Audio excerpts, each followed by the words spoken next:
Right, what we've got here is Samsung remote control, model number BN59-01015A. And what the trouble with this is that, if you can just see that when I press the source button, nothing happens. So although the television works okay, if I want to have Chromecast or the Fire TV box, or actually beam stuff from my tablet, my phone, etc., you can't change source. So what I've done is, you'll probably see that it's already been cracked open, because it's quite a lengthy process and it's difficult to do, but it is possible and you can do it without damage.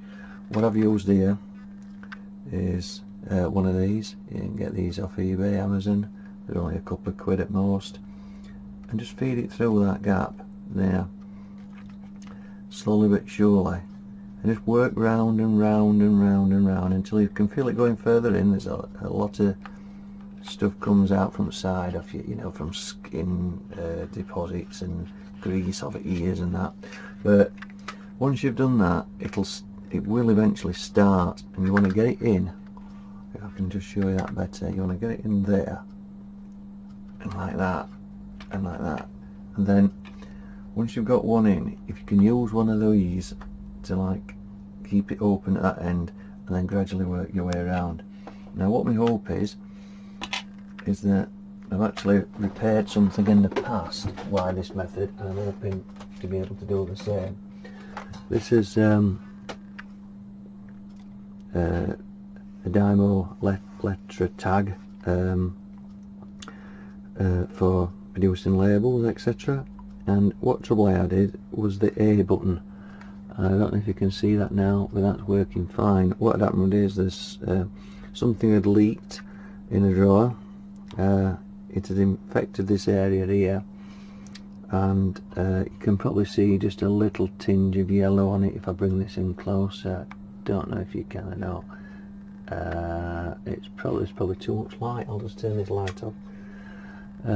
You can, if I can get it to show you, but these two buttons here have got they're a bit yellowy, and that's the stuff what actually seep through and like destroyed the pads underneath. So what I did with that one, I took it apart, and after a bit of trial and error with different products, you might have seen some people using graphite off a pencil to do this. I just took a small piece of this. This is what I use when I'm protecting the components on laptop motherboard when I'm working on them, and I took a very tiny piece of that and I put it on the underneath of the button, and then it creates a contact. And what happened was, it had worn it off. Now it's only a very thin coating or something, so obviously you don't even need any water damage or liquid damage of any sort.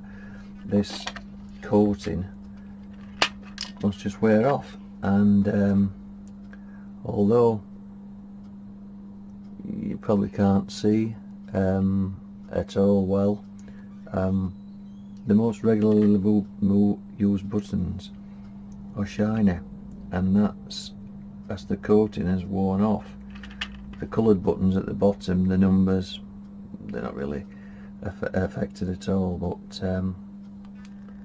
as you can see here, there's a small, you can probably see it glistening there. At some point there's some sort of liquid got in here, but it's this button in particular that I'm interested in, because it's shining, it's not conducting. So my hope is that I can clean this up. Like, this is a bit wet as well. Clean this up, put some of that tape on there, put it back together again, and all should be well. So if you want to bear with me while I do this, hopefully it'll be successful, and it just shows you how to prevent you from having to go and purchase something 5-10 quid from somewhere else, and saves you a lot of frustration. So we'll get on with it.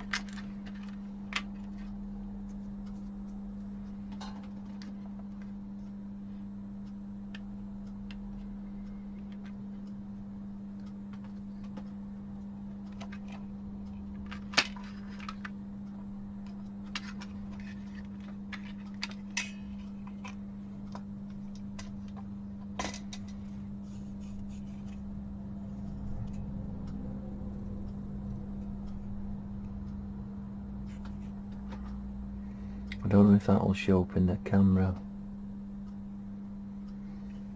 I'll try my best with it.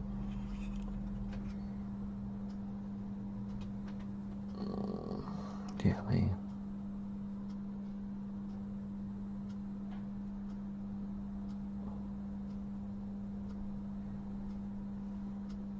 No, it's not going to do, is it? What I'm trying to show you is that there, you can probably see a little bit. It looks like there's a round dot, and that's with that thing being constantly pressed on it. Down here you'll see that there's a bit of liquid. Don't know what on earth that is, because I don't recall ever spilling anything on it. And then you've got the big return button in the middle. So I'm just going to clean this up with some isopropyl alcohol and a screen wipe, and then I'm convinced it's not that what's the fault, it's the button. So once we've cleaned this up, we'll just apply some of that tape to the button, and hopefully all as well.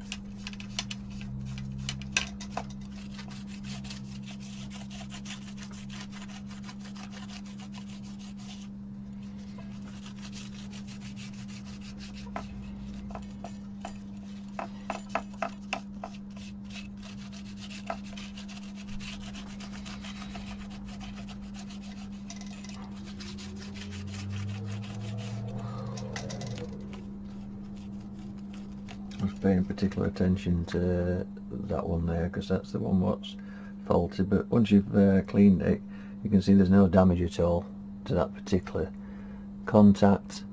It's just it was just the constant pressing of the button, and I think the material what was on the button is actually transferred onto that. So now that looks just the same as all the rest of it, rest of the contacts.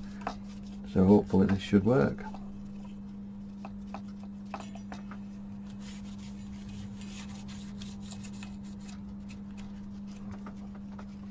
Give the emitter a little bit of a rub, and yeah, let's see what we can do.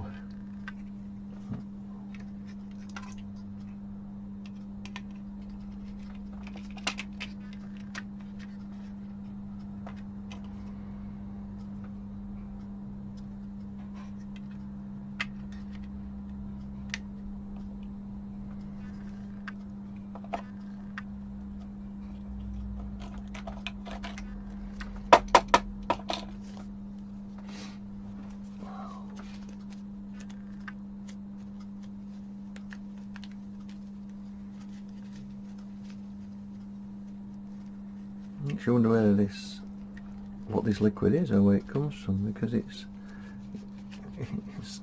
there's no sign of where it could have entered. Perhaps it's just sweat. We'll never know. But that seems to have cleaned it all up, and it's probably just put a little bit of this on just to make sure it's thoroughly clean, and then the tape should stick to it.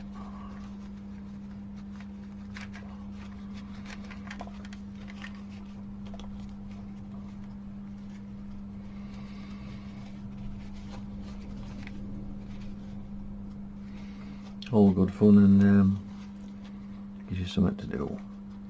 Saves you a bit of money.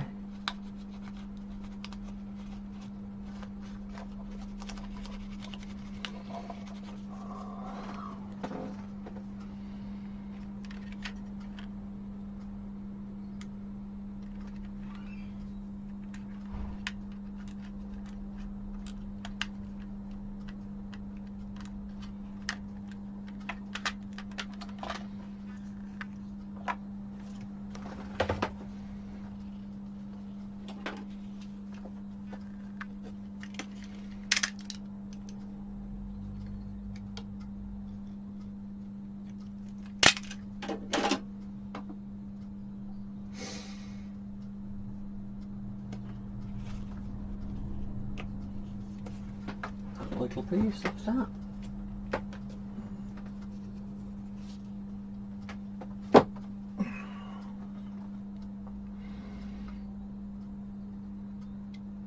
Even a little piece seems too big, but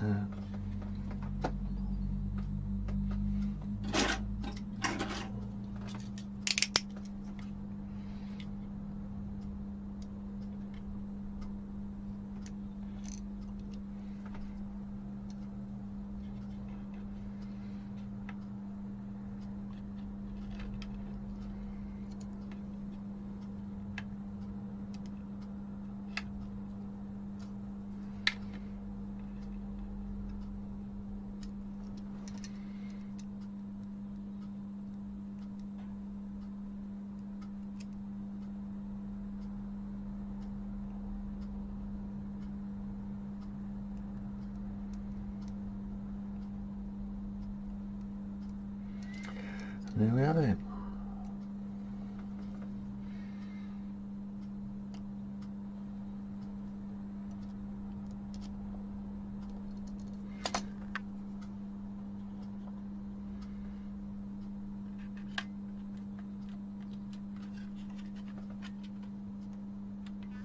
Check it's still on. Oh yeah. Quick brochure on. Hairy bits.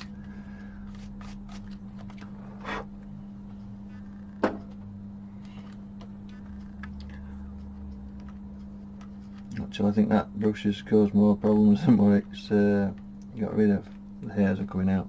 Right, so make sure that's dead centre.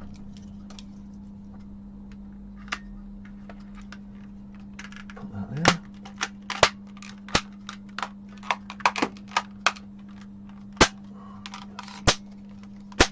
Snap that back together. As you can probably hear, that's about the force that you know, you can tell that you need a lot of force to take this apart, but I think it's going to be worth it for you.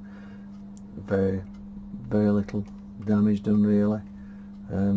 So I'm just going to pause this video. I'm going to go and just test it with my TV, and then I'll let you know. Well, reporting back, that worked perfectly. Very efficient. So that's it then. Thank you for watching, and please subscribe.